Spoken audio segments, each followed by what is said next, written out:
So, Warner Brothers Animation slash DC Entertainment recently released Justice League Crisis on Infinite Earths Part 1, the first of an intended three-part finale to the Tomorrowverse, the shared animated film universe that began with Superman Man of Tomorrow.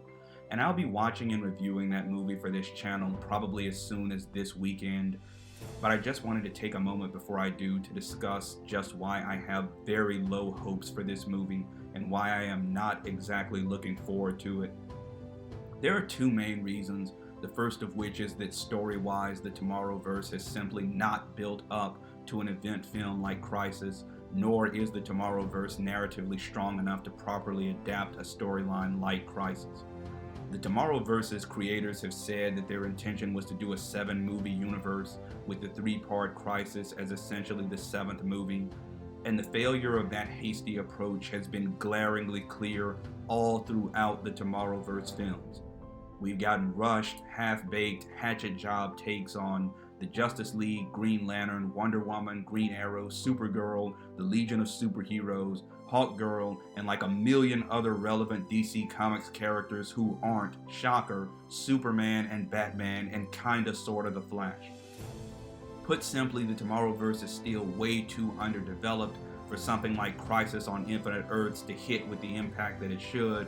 When I saw the trailer for Crisis Part 1, I was taken aback by how many heroes and DC Comics characters are being stuffed into it with zero in-universe build-up. Bottom line, Crisis on Infinite Earths is the kind of story you tell after 10 or 15 years of doing other establishing stories, not 4 years of sloppily interconnected, generally badly written films. Which brings me to reason number 2. The overall storytelling in the Tomorrowverse until now has been quite weak, so it's hard to expect that Crisis Part 1 will be a sudden course correction. The writing, pacing, and general narrative structure for past Tomorrowverse content has ranged from relatively good to mediocre to downright awful, but it is tended towards downright awful. And it really is not a good sign that Crisis Part 1 was written by a producer of Justice League Warworld. I said in a previous review that Justice League Warworld is the worst Tomorrowverse movie, the worst Justice League movie, and likely also the worst DC Comics movie of at least the past decade.